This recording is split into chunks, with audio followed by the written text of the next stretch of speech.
जंगल में दो बहनों का घर। कहते हैं जंगल हमेशा रहस्यों से भरे होते हैं। यहाँ पेड़ों की सरसराहट में कहानियां छुपी होती हैं और पत्तों की खड़खड़ाहट में जैसे किसी का इंतजार।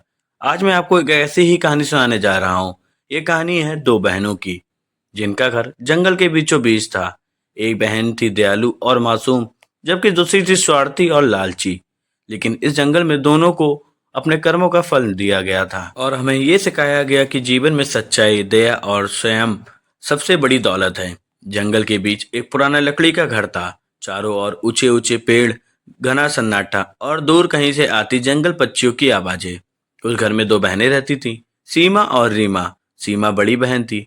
वह मेहनती, दयालु और शांत स्वभाव की थी। सुबह उठकर सबसे पहले घर के लगे पौधों को पानी देना, जंगल के छोटे जानवरों को दाना डालना, ये उसकी आदत थी। रीमा छोटी बहन बिल्कुल विपरीत थी। उसे मेहनत से नफरत थी। वह दिन भर आराम करना चाहती थी, खाने पीने और सजने संवरने में समय बिताती थी। अक्सर सीमा को ताना मारती थी। तू हमेशा काम में लगी रहती है, कभी अपनी जिंदगी का मजा ले। बहन रीमा, सच्चा मजा दूसरों की मदद करने और मेहनत करने में है। यही असली सुख है। एक दिन जंगल में आंधी तूफान आया, पेड़ हिलने लगे, जानवर अपने अपने बिलों में छिप गए। दोनों बहनें घर के अंदर डुबकी हुई थीं। सीमा ने खिड़की से बाहर देखा तो पाया एक छोटा सा हिरण घायल होकर जमीन पर गिर पड़ा है। वह तुरंत बाहर भागी और हिरण को अपने घर के अंदर ले आई। उसके पैरों से खून बह रहा था। रीमा चिल्लाई, अरे, तू पागल हो गई है क्या? जंगल के जानवरों को घर में लाएगी तो हमें ही नुकसान होगा। रीमा, यह भी भगवान का जीव है। अगर हम मदद कर सकते हैं तो हमें करनी चाहिए। सीमा ने हिरण का घाव साफ किया, कपड़े की पट्टी बांधी और उसे खाना दिया। कुछ ही दिनों में हिरण ठीक होकर वापस जंगल में चला गया था। रीमा ने इस पर मजाक उड़ाया। वाह, अब तू जंगल के डॉक्टर भी बन गई। क्या फायदा हुआ? फायदा नहीं, संतोष हुआ। यही बहुत है।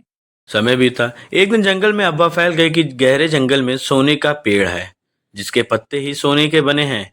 रीमा ये सुनते ही लालच से भर आई। उसने सीमा से कहा, चल, उस पेड़ को खोजते हैं। अगर हमें सोना मिल गया तो हम अमीर हो जाएंगे।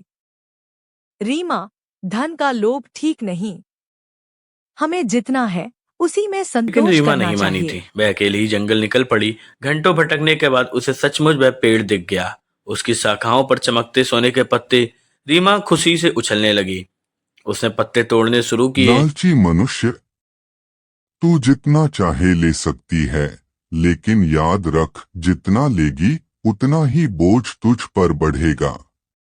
रीमा ने उस आवाज को अनसुना कर दिया। उसने जितने हो सके पत्ते तोड़े और झोली में भर लिए। लेकिन लौटते समय उसका बोझ इतना भारी हो गया कि वह जंगल में ही गिर पड़ी। घंटों तक वह पड़ी रही। रात का अंधेरा छा गया। डर और पछतावे ने उसे घेर लिया था।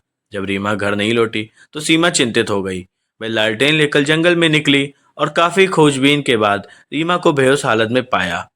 सीमा ने उसके झोले से सारे सोने के पत्ते निकाल दिए और बहन को कंधे पर उठाकर घर ले आई। सीमा, उसने रीमा की तूने देखभाल की हमेशा मेरी और मदद उसे की धीरे धीरे होश आया। और रीमा मैं रो तुझे पड़ी। ताना देती रही। आज समझ आया कि लालच का कोई अंत नहीं। गलती मान लेना ही सुधार की शुरुआत है। कुछ दिन बाद वही घायल हिरण फिर उनके घर आया, लेकिन इस बार वह अकेले नहीं था। उसके साथ जंगल का एक बूढ़ा साधु भी आया। साधु ने कहा, बेटी, इस हिरण की मदद करके तूने मेरा दिल जीत लिया है।